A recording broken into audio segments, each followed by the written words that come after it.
Welcome to the Weekly Pistol Podcast. At the end of this hour, we want you better than when we started.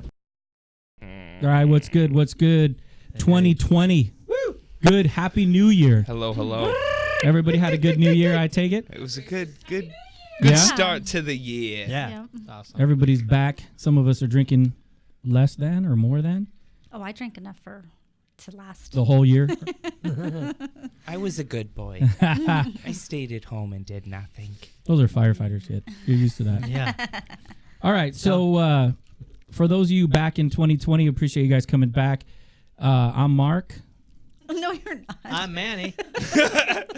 I'm Tony. I don't know if I'm Teabag T or Veronica. Veronica. I'm confused. Because I'm already drinking. What just happened? I don't know what happened. So She's living vicariously through me. I did it on purpose. I wanted to see what you were going to look at me and respond to. Good job, Mark. So you got laid this weekend. yes, that's what I was shooting Tearing for. it up, brother. Yeah.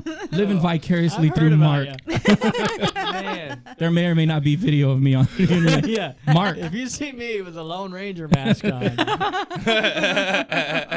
it's me. So, anyways, back The again. imagery Right. right now. We start off this year so fucking sideways. Wow. Easy, Tonto. Fireworks right at the start here. So, if you're back again, appreciate it. If you're new, hit the subscribe, hit the bell, and this is the Pistol Podcast. And 2020, everybody had a good New Year.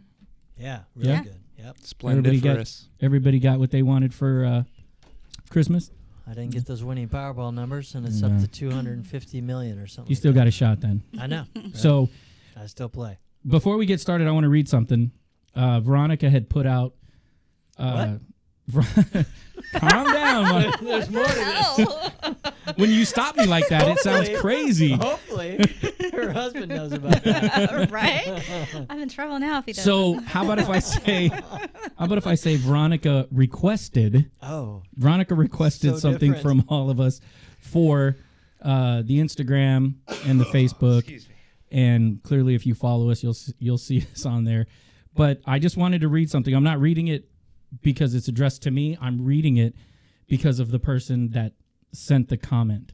Okay, and this is in true fashion for our followers, how much they love us, and I appreciate it. It says, "Thank you, Manny, for what you're doing." Thank you, Manny, for doing what you do so selflessly.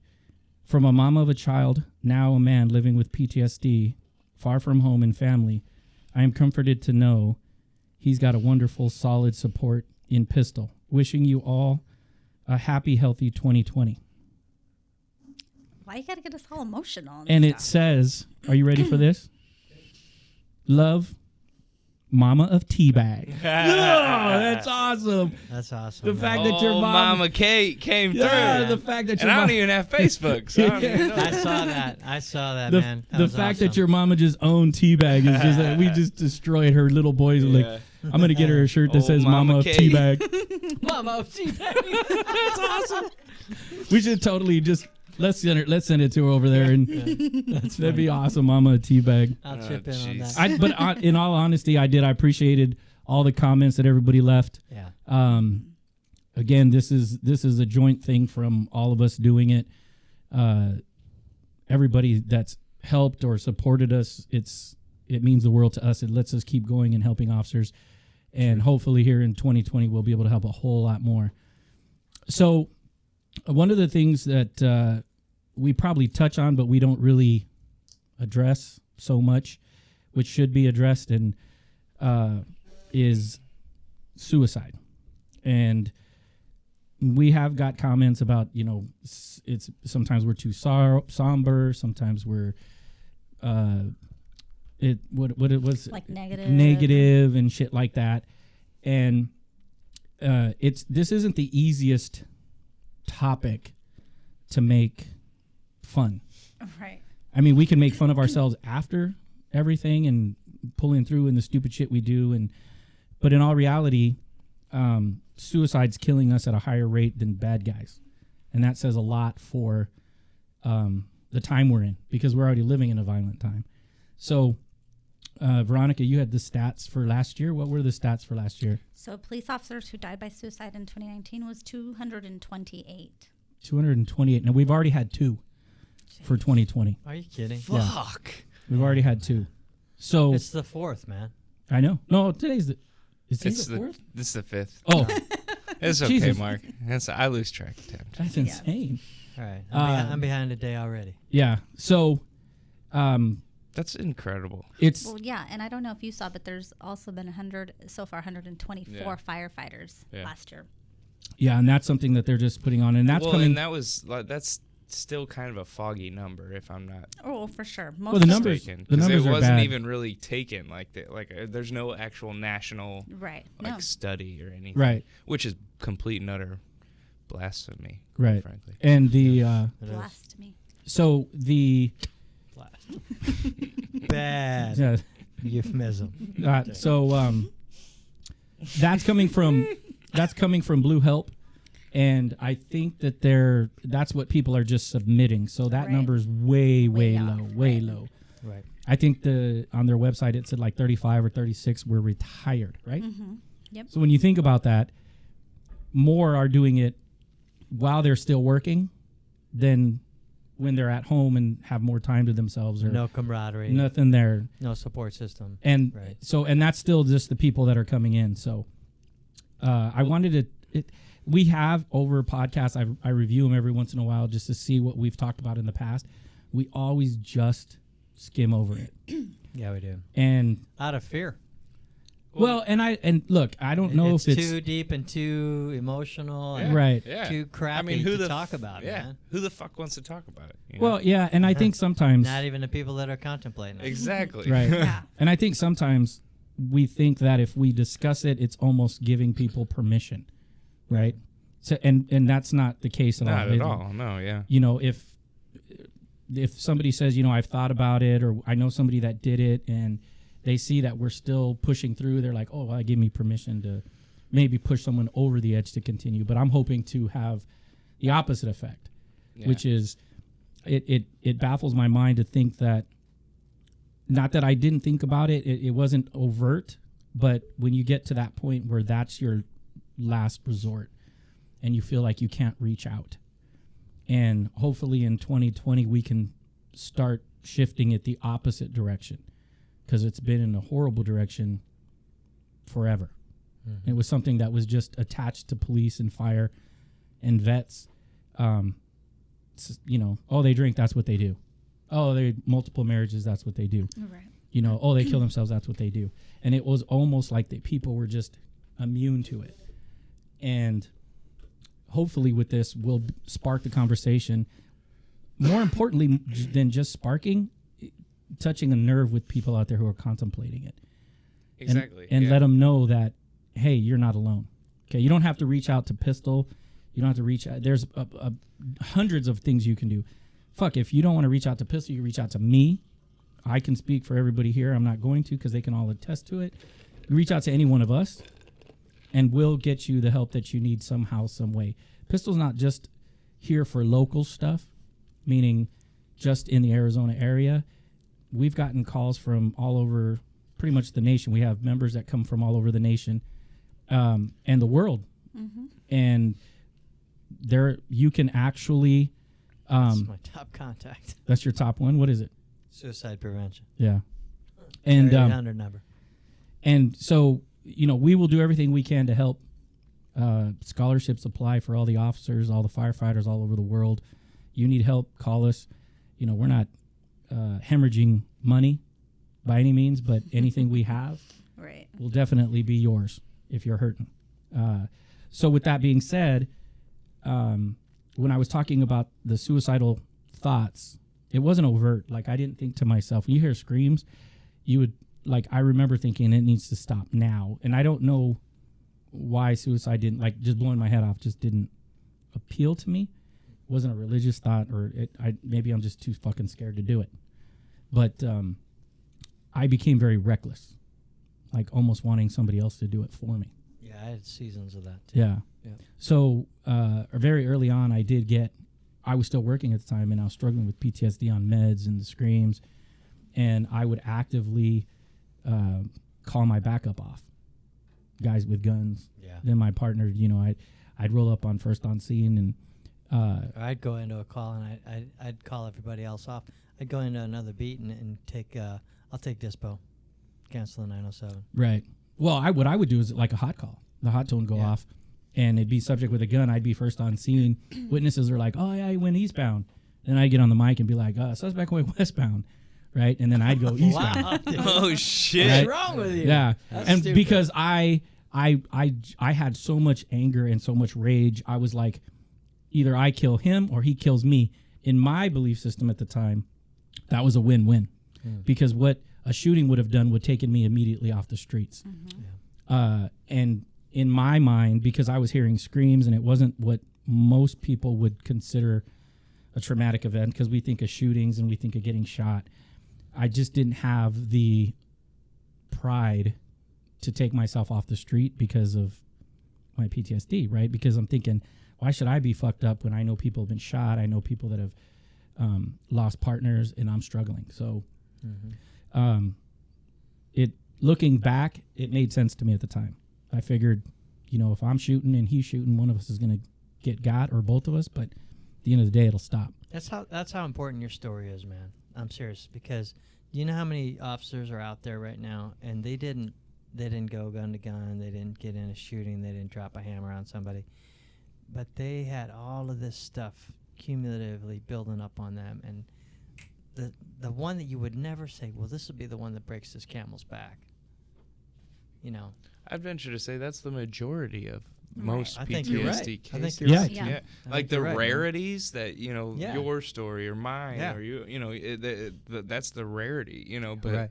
the pancake effect is the one that So your that story fucks is everybody. crucial Right. in Yeah. this mix, man. Well, and because that's one of the so many people, the light is going off like bing. Yeah, I feel that bing. one of the All that audience out there is resonating in with your story. one of the comments that we got was if we could do a podcast on cumulative PTSD. We have that coming up. no, and I guarantee you that is the majority of Right. PTSD. So Mm-hmm. I didn't actively wake up and say today I'm going to kill myself, or this would be a good way, but I was reckless in my actions. And T's with us right now in the new year, so it makes Yeah. me smile. But she did. Makes me feel all warm inside. Yes. So, but she will tell you, like, I just, it was outside of my character to be that angry, or, and that's just the deterioration. And even just the people you work with, you never think, that guy wants to off himself, or the struggles that they have. So, being reckless was easy. I would, just go out and I'd find myself cruising, just driving around, and I'm like, this motherfucker next to me is gonna pull a gun. Then I'm gonna pull my gun, and it's gonna come to fucking little bang bang. And if he hits me, then I'm good. Like, it's over. It wasn't that I wasn't going to try to kill him, because I had that much rage and anger. Yeah. But I figured, if he got a better shot off, then he didn't my pain and my screams. So Seeing those thoughts right there, that means seek help. Like most people, for everybody out there, those thoughts are not normal to have. We have all had those thoughts, and I did not realize that was not normal. They're at not that time. normal, but they are common. They're very common, and that's the thing, is we have to accept that and understand that we need treatment for that. As soon as you get those as things. soon as that happens, you Right. go do that. Yeah. Because when you marinate on that, I did the same thing, and you see what happens. yeah, because it festers. Like, you can train. it's like a zit. Yeah, you can train. No, literally, it festers and festers and festers, and then finally just blows up. Yeah, Oh my God. you pop it. Seriously. I was thinking of a plant where it grows roots and it props up over here and here and here and here and No. here. Next thing you know, you got this stuff All right, surrounding you. we'll say volcano. Well, and I think part of I the hate your analogy. I think part of the part of the issue was like we can train our mind to get past the fear of suicide or anything, really, if you constantly think of it, and then you take that moment where you're like, well, I'll just put the gun on my counter and look at it for a minute. Is it a little closer, Mm-hmm. before you know it, you're kind of rubbing your temple with it, and you're allowing you're getting adrenaline at the same time, and you're feeling that rush, and you're knowing how close you are, but it's bad because you're just getting immune to that eventually. And eventually you're going to cross that threshold. And that's what we're hoping to be able to, by stirring this conversation, is if you're having these intrusive thoughts. Because I'd be driving and I'm like, it wouldn't be so bad to be dead right now. Mm-hmm. And I'd be like, where the fuck did that come from? It is. It's like, holy shit, said that? where did that come from? What if I just jumped in front of this train? And so that's really how I wanted to start 2020, with that direction. And maybe it's a cliche, and I don't know if I heard it somewhere, but perfect vision is 2020, and I keep thinking forward.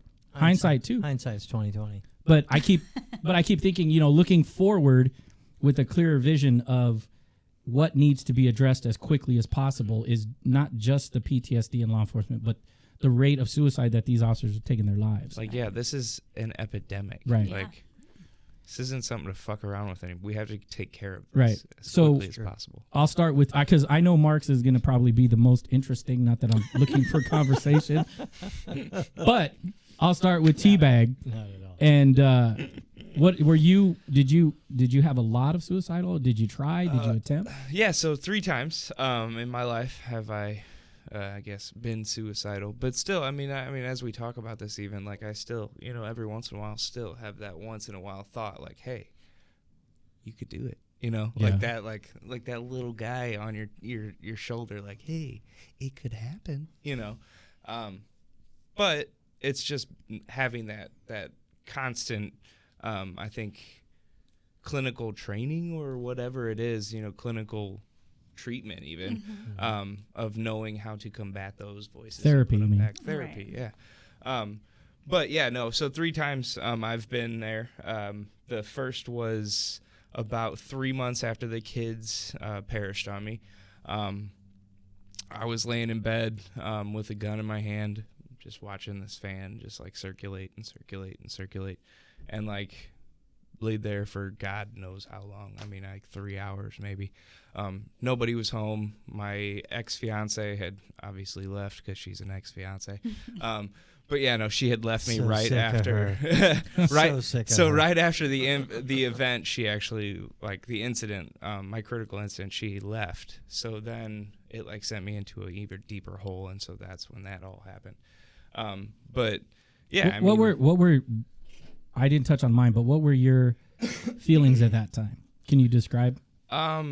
Yeah, no. So like, I mean, it was exactly kind of just like I said, like a volcano or like a zit. Like it was just, things just got so festery, like in my head, like they just built up and built up and built up, and I couldn't sleep. I was sleeping like an hour a night, and just like that on top of me overtraining in the gym, trying to make myself tired so I'll sleep, with no prevail, is just going to make you into this like wound up, I don't know, powder keg of bomb almost. Did you just have like a hopeless feeling? Were you? Oh, I was lost. Yeah, no, I had no, like, there was no future, no past, no present. Like I was just existing. I was floating. I wasn't even existing almost. I was a fucking robot, just coasting through time. At that point, were you on medication for anything yet? No, actually, yes, no, that was actually, I want to say that was about 2 months into my medication. So I guess I had reset to a point that I had gotten myself so level or even keel that like I just didn't feel like there was anything left, no spark in life. Yeah. So I was just like, fuck it, I mean, Because you get to that point and it feels like this is it. This is all the like I couldn't get hard. I couldn't do this. I couldn't do that. And I'm sitting here just like, But fuck. some of that, like, the stuff that No, you're from the talking about. medicine, like, I was going to say literally. it's the Yeah. meds. Yeah, sure is. But And no, the that's meds. and then that is exactly it. It almost sent me into an even deeper depression in a different way. Like, Now this was all post retirement with the job, or no, was this during? was right in the middle of Okay. everything. So the riots hadn't even happened yet. Wow. So this- How far out from that fire? So 2 3 months? months after. 3 months, 3 months okay, after. yeah. So it was about May Interesting. or Okay. June. How much somewhere would you around say 90 was? 90 days? there. Yeah. How much of that would you say is medication versus PTSD? Or would you even? That's a good question, because I would say probably about. I didn't really have many PTSD symptoms at that time. I just had that like feeling of hopelessness, 100%. But I just felt like there was nothing left for me to do. Like I felt like there was nothing, absolutely no reason to continue. Yeah. Like I had done what I needed to do. Even working. Yeah. No, I remember telling my mom all the time, like you brought that up. I remember telling my mom, I'm going to die in a fire.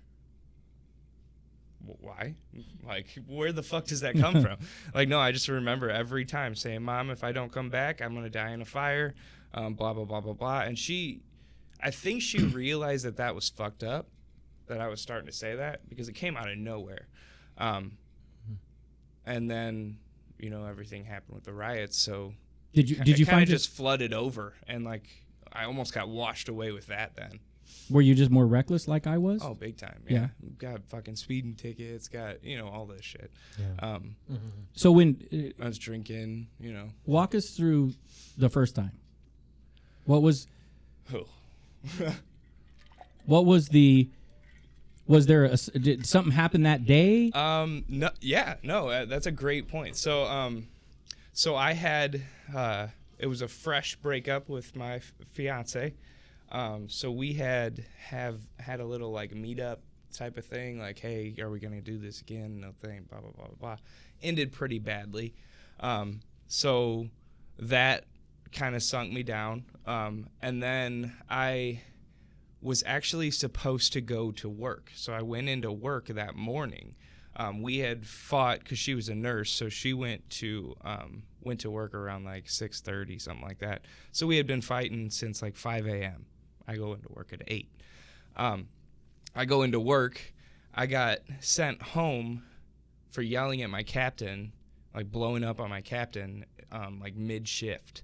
So I went home, and I was obviously alone. She was still at work. I was like, blah, blah, blah, blah, blah, that type of thing, because she was still living with me at the time. And so I basically was like, fuck it. I'll just let her find me. She can fucking find me, Right. But what the fuck would that have done? Like thinking about that now, hindsight, What it would have done is it would have put another person in my shoes, and like almost like that's fucked up. Well, another thing it would have done is it would have illustrated to everyone around you that knew you how hurt you were. True. And so you were trying to document that, and like, hey, do you see how jacked up I am? Yeah. Well, how not devastated I am. Think about her. Exactly. I mean, if that would have been successful, that would have placed a lot of blame on her. Oh, fuck yeah. Yeah, no, but that wasn't his motive. I'm saying. No, Right. not at all. But There's but so much hurt going on. But in a that way, you don't in know my how to- fucked up mind, I totally wanted that to be the vision, Right. and that's Yeah. what's so fucked up. It is. Like when I think about it now, You want them to be the reason that you're doing this. like what the fuck? But did Right. she know at the time that you were going through everything you were going through? Was that no. something anybody knew? I think at that time, in 2014, I mean, as much as that doesn't sound like it was that long ago, we still weren't talking about it. It Right. still wasn't that much it's of a thing. light years from where we are now. Yeah. Yeah. So 90 days from your event, and how many days into treatment? I was going How long were you on medication? about 2 months. Yeah, about 2 months on meds. Okay. I went one more month after that, and then I stopped. Yeah, I got But I remember the one singular thing that came to my head, and it was basically my best friend. 19 years old, he killed himself, shot himself in the temple, and that was the one thing that stopped me from doing it. Like, Did he ever did that situation ever cross your mind as though he was almost giving you permission because he did it? Or that I took it as no, because I actually learned that it was so stupid of him to do. So you saw the I clearly saw the you saw the repercussion. And I saw that he had like 3,000 people at his funeral, and I saw that he touched so many lives that he didn't even realize that he had this business going, that he spread so much love and all this stuff, and it was just like, And how do they remember him now? as the dude Suicide, that killed right? himself, yeah. Right. Not the dude that helped so many people, Right. he's the dude that killed himself in the dorm room. Right. That's what it is. So how did you passing the next two, how did you get past that? Did you ask for help? No. No? No. Do we ever? I mean, really, like, let's be honest. Do we ever? No, I actually started from that point on. I did really well from that point on, actually, because I went through the treatment for about one more month of medication. And that whole month, I was just weaning myself off and kind of researching how to treat myself naturally by myself. And so in that, I found how much that I love treating people naturally. Right. And so it kind of fell into place, everything that led up afterwards. So kind Cool. of thankful for that. All right. I appreciate you sharing that. I Yeah. know it's probably difficult. Yeah, definitely. Veronica? Yeah, I mean, I only remember thinking, kind of like what you were saying. Like I felt like I was no longer worth anything here. Like I was a shitty mom. I wasn't able to do anything there. Couldn't go back to work. Like what was the purpose of staying if I couldn't do anything anymore? It was like the fake finish line Right. almost. And I was just like, I remember thinking like my kids deserve so much better. Like if I weren't here, maybe they'll have a new mom or, somebody that's going to take care of them again and things like that. Yeah, that was one of the things that, being reckless as I was, the shit that we put our families through, that I think probably weighed a lot heavier on me, and still does, than the actual critical incident. Mm-hmm. Because you put them through, I became a boozer, and my oldest he's not ever going to forget that. My youngest, he's a lot more forgiving. He was a lot younger. But my oldest... But there's still, like, even with my little guy, he was only 6'7", and he was, typical happy-go-lucky kid. And, I mean, I remember times being in a school parking lot, and he was having a breakdown, like, all of a sudden he was scared of everything and Right. had all this anxiety, and I'd be in the parking lot breaking down, and his principal would come out to like try to fix everything because he would lose it, I would lose it, like, and he was never like that before. And I still see that a lot in him, where he's just really insecure now, or scared to try new things, and he's like, he wants to be with me all the time. Right. Yeah, and that's like I said, if there was one thing that was going to launch me into taking my life, it's what I did to my family directly. Because you can't, the job's the job. I knew what I was signing up for when I got in there. I knew the blood and the guts and the shootings and all that shit. But, they did, and somebody did, I think somewhere along the line, come in and talk to us about how your family's going to be affected. I think my chief gave out the book, I Love a Cop or something. But to me, I think that's the part of this with PTSD that I can see where the deeper down that hole you get, whether it be your vices or your whatever it is, however you're self-medicating, I would drink, and then I'd see my son or my boys or my family, and I'm like, fuck, man, I'm fucking worthless. And I just drink more. You just drink more, and you're just like, fuck, this is horrible.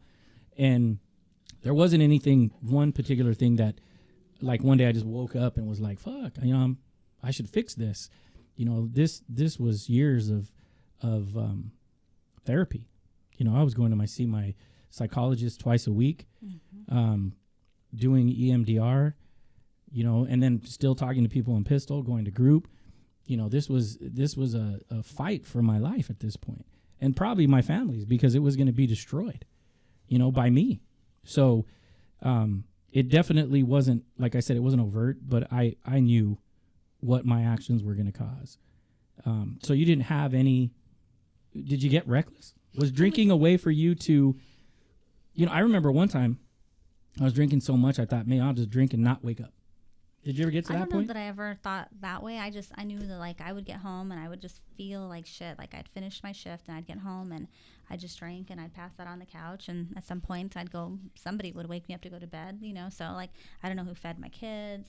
I mean, obviously I have a husband, so I'm sure he did something. I had my daughters were teenagers, so they were capable of taking care of themselves to some degree, but I don't remember doing anything overtly to cause that. I mean, like, at work I was more reckless. Like, I remember, wanting people to fight or do something so that I would have a reason. They don't fight on day shift, so you don't have to worry about it. They pillow Hey, fight. Yeah. Hey, now. They're like, can you come help me with my burglary from 5 Hey. months ago? Can you We come had people fix do my that. Tempur-Pedic? That's what I used to think. Right? Veronica's all, what'd you say to me, bitch?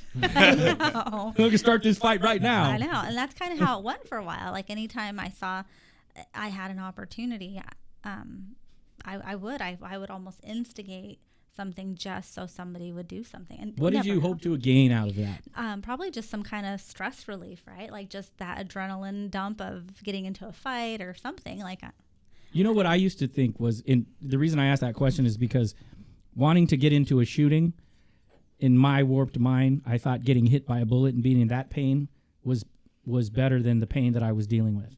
So I was looking to get into that because I wanted the pain to get like away or a higher Like a threshold of trade. pain. Yeah, like a trade. Like I have these fucked up screams and I'm freaking out and I need something, like today I had breakfast with Lauren and we were talking about this topic in particular. She's like, when you're, like when you're in pain and you hit your pain because you're angry at your pain or you I do want, that with my kid. Like when he complains about like a mosquito bite or something, I'll smack his arm or something. I'm like, see, now that hurts more. You forget Mother about the of other the Year thing. award. Oh, there you go. goes to- Jesus Christ. Break his Mother of fucking the year. finger. Jeez. I just break his fucking finger not on his con- other hand. Yeah. We're not confessing sins here, Veronica. Jesus. Just get a garden chopper and chop his toe off. I didn't say any of I've got that. I've got the cigar cutter. Yeah. Oh, you hurt now, huh? Shit. Come over yeah. here. Come over here, you little fucker. I'll show you what pain is. Welcome to No, my kid is Mafia like a mother. hypochondriac Mafia now. Call you Major Pain.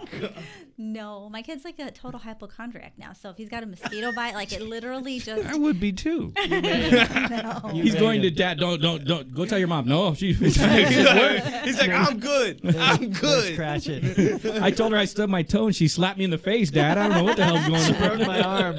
Act right. Girl set, kid. Whatever. Wow. So okay, well, Don't you have a job yet?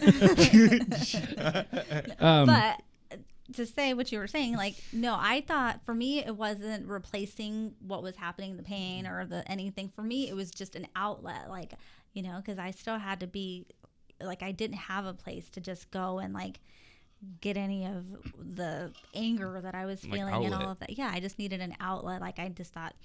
Somebody comes at me like this is the perfect time of my whole career. Just Like beat 'em.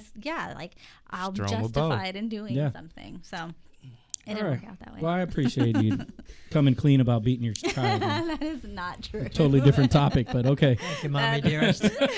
No, Maybe wire we hanger. shouldn't have this on video. This is called No evidence way. now. Totally. So, Mark, I'll leave it up to you to talk to us because you have spoken sometimes, and we've skimmed over it about that day.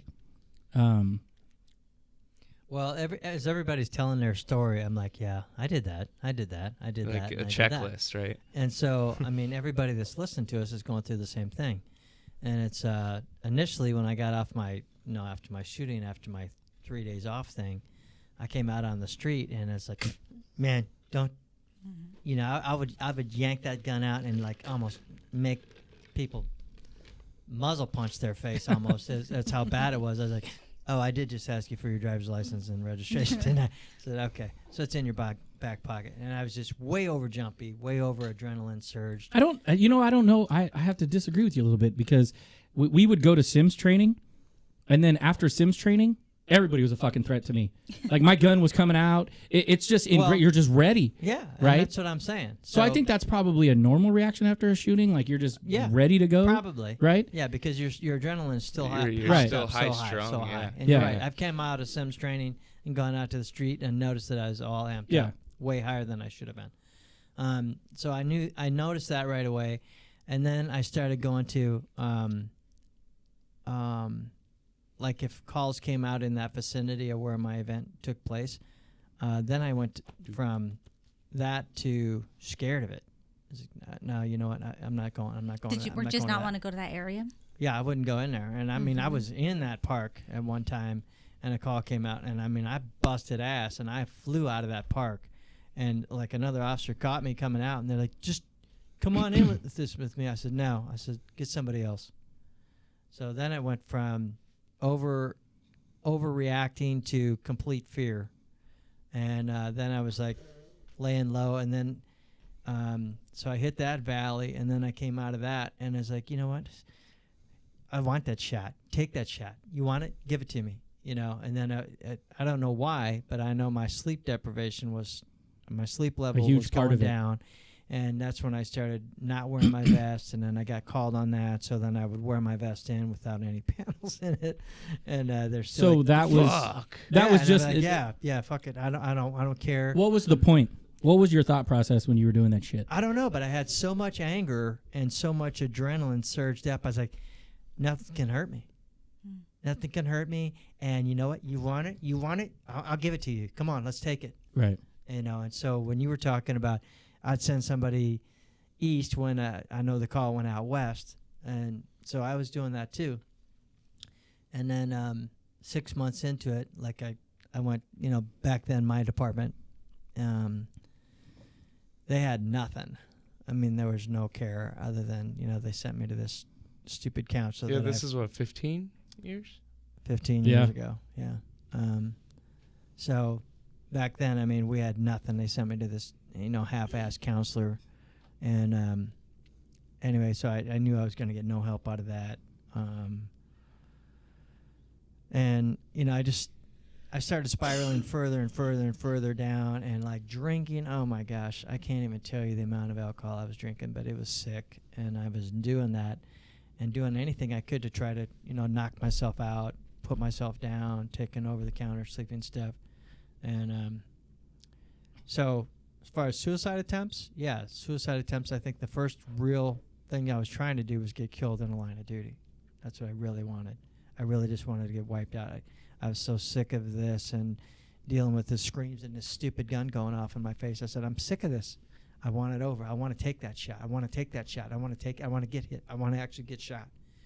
And so I was like, no, just give it to me. I'll go out in the line of duty. That's crazy that we've all experienced that to some extent. That like, yeah, as you guys are going through it, I'm like, that's yeah, nuts. I did that. That's insane. Yeah, and then and everything was, you know, speed like a psychopath, off duty, on duty, whatever, drink, DUI, like all the time. And if I would have got stopped a single time, an officer wouldn't have had any choice but to arrest me for DUI because I was drunk all the time. And then even after I started, you know, 6 months later, I got on some real medication, and that didn't, you know, I'm not trying to scare you off of medicine if you need medicine, man. I mean, that medicine, it put a barrier on me to where, you know, I was fighting those side effects of that medication immediately, and I never stopped wanting to kill myself. And like, because the physical pain, it's not just a, gee, I'm really sad. I mean, we've all been really sad. Yeah. Prior to this, we've all had sad days. We've all had sad. We lost our dogs. Our parents have died. We lost a close friend, job, girlfriend, all that stuff. But man, when you compound this with the smallest thing, your girlfriend leaving you, my wife just giving me a look of, I'm done with you. Mm-hmm. You're done. I mean, Even a look of disgust, you know, Yeah. like it's that, you know. yeah. Any tiny thing shatters this frail house of cards that you got built up around you. And I'm telling you, you'll eat a gun. And I did it because I had physical pain. It wasn't just, gee, I'm really feeling bad. I've never had depression this bad. I had actual physical pain, man. And I said, I got to get out of this. I Right. got to get a hole in my face to get this stupid pain to go away, because I mean, it's a tangible thing. It's not just a, gee, I'm bad, I'm sad, I'm fighting this depression, and I'm fighting all of the side effects of the meds. It's a physical pain. It's like every single cell on your body, like your fingers hurt, your body hurts, your arms are hurt, like somebody just beat the shit out of you with a chain. Mm-hmm. And I was like, you know what? I don't want another second of this bullshit. I'm out of here. And after I got my meds balanced, you know, I still fought the serious down parts. And when you're talking about, oh yeah, I was alone, nothing scares me more than being alone. Yeah. True. I mean, I am petrified of being alone. That's why I got media blasting. I've got my service dog. She's like up on me all the time. Yeah. And it's just like without those things. So my real, I guess after I got on medication, my next suicide real attempt was when, you know, I got that look from my wife at the time, and it was a Valentine's Day actually, and I was just like, I know all that I fight and never tell her. Right. I know all that I'm dealing with, and I never tell anybody because I don't want to go back into the nut house. I don't want this strapped down shit. And I was just like, as soon as I saw that, I was like, I don't have it in me to go through a divorce. I don't have the strength. I don't have the power.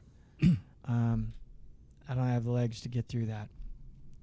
And so that was my next real suicide attempt. When I saw that, I was like, okay. And instantly, it was a decision. I immediately knew what I was doing. So when she fell asleep on the couch, I ran in the medicine cabinet and all this medication that I was stockpiling. They were sending it to me 90-day supplies at a time. I took as much as I could and my gun, got in my truck, drove away.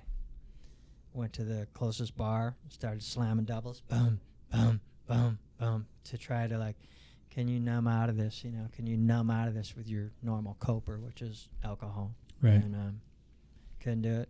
Drove out into the desert, drunk as a skunk, and you know, took down 2 bottles of pills. And when I said, well, I'll wait for these to kick in.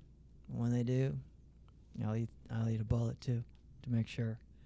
And I mean, you can read the story, and I've told you guys 1,000 times how that happened, but that was my real suicide attempt. But yeah. So what about after that?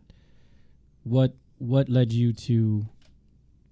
I don't want to say it because we still, like T-Bag said, we still get that intrusive thought. But yeah, what about that led you to go get help more than what, or did you?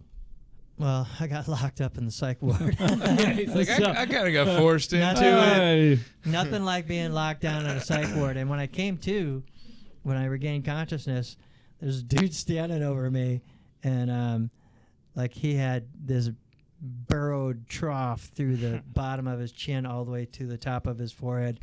And I looked at him, and I was like, did I do that? and am I like in hell right now? And the guy's talking to me. He's like, what'd you do? And I said, in his jacked up voice, he couldn't even really speak correctly because his face was so contorted. And he's like, what did you do? And I was like,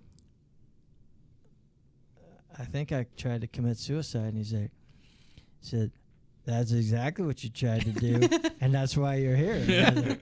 Like, anyway, I became good friends with that guy. He's a super sweet person. But anyway, yeah, fleeting thoughts still to this day. And when I came out of there, you know, there's a lot of good, deep therapy inside of that hospital. And, you know what I realized, like, and not then, you know, years and years and years later, what I realized was it didn't take me just that event. It took me days of accelerated, and it expands on you exponentially. Like today, I'm really bad. Tomorrow, I won't be twice as bad. I will be 10 times as more bad tomorrow. Yeah. And that's how it compounds on itself. It's like an elephant on your back, and then 2 elephants, and then 7 elephants, Yeah. you know, and then like, and so on, and so on. And but that's that muscle fatigue, and I totally understand that feeling that you were talking about, that physical feeling of just get the fuck out of me. Like, what is that, you know? It's just like, I'm tired of it, you know? But what I realized was, okay, there's not a medication out there that's going to take it away. Yeah. Yep. Nothing exists in the market for that, so don't hope for that. There's no easy button. Because it's not there. And then no saying or statement from your therapist will just don't think that way. Or any other magic Positive phrase. thoughts, Mark. Yeah, Positive thoughts. nothing else that they're going to give you in therapy is going to be the key phrase that you can go to. It's all these little tiny things, all these little spokes in this giant wheel, and you're at the center of that, and you need each one of them, man. Mm-hmm. It's like I don't know how to give you an analogy other than like it's like getting in shape. You can't say, hey, I was in shape back in 1992, so why do I got to keep going to the gym? Because if you want to live, you have to do every single little thing. And it's stupid, especially when you're talking to Tony, because he's all Mr. Holistic, and homeopathic stuff, and, let's drink herbal tea. And I'm going to tell you, drink herbal tea and do yoga and do meditation and do prayer and do go to church All of it and matters. do workout and do drink water and do eat peppermint gum and everything. You need all of it, man. It's a holistic You need view. all of it. Yeah. You don't need one thing, because there isn't one thing, Right. but you need every little tiny straw to make this hay bale. And I don't know how to explain it to you other than don't give up and don't coward out. Don't wimp out on this deal. You are a project, and you, in all of these single things, you need it all. You need it all. I don't want to say it's a lot of work. I'm just going to tell you it's complex. And don't look for one single thing, because that one thing will let you down. Yep. When you rely on one thing, whether it's I'll just get drunk until I can't see. No. I'll just watch porn until no. I'll just have my relationship with my girl until You need all of it. You need all of it. And you not got the to drinking, take the not time. the porn and the side chick. He means the other stuff. No, I don't mean. Yeah, I don't say nothing. Don't not include that in the endorsing all of that. spokes. Yeah. No, I'm not. What I'm saying is you need all of these good, healthy options coming into you, and you got to be the one that finds it. Yeah. It's a different formula for me. It's a different tapestry for me. It's a different tapestry for him, her, and for Manny. Everybody's got their different things, and let's not call it work. Let's call it, this is the venture. This is the venture. Yeah. This is your new adventure, is to find your new road and to find what's going to make a beautiful and see, thing and for that's kind of what I got sparked when you started talking about that is what we should look at it as. We as a society look at everything as like a battle, as like a war, right? You're going to take on cancer and you're going to battle this and then Right. you're going to kill it and all this stuff. What if we looked at it in a different light? What if we looked at it as, hey, I have PTSD. Now, what do I do to enlighten my life to get rid of that? You know, how do I embrace the shit that I've gone through to then maybe ascend myself even higher? You know, that is one like fucking realization I've came to in the past 3 weeks. Actually, I've been really, really focusing on self-care, and it's unbelievable how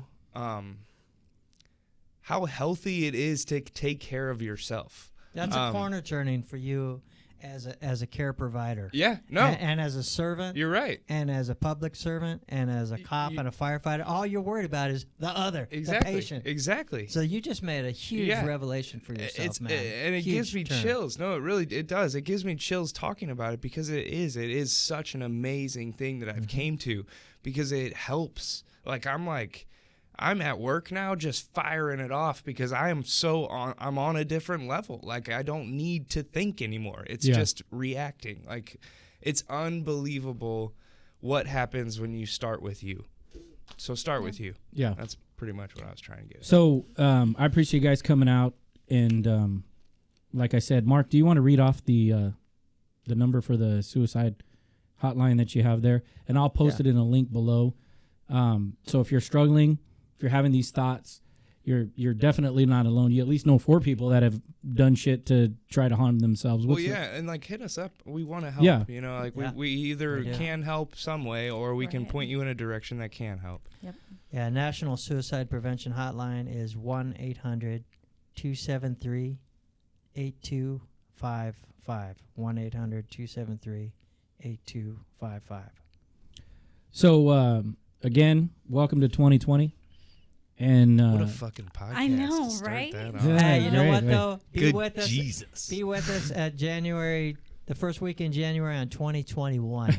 That's what we're here to inspire you to be. Yeah. We don't- all did it. We all are still in the fight. We're still Right. caring for ourselves. And at the very It's least, ongoing. You're right. yeah, reach out to us. Go to our website, pistol.org. Yeah. There's a phone number there. You reach out to it. You'll get me.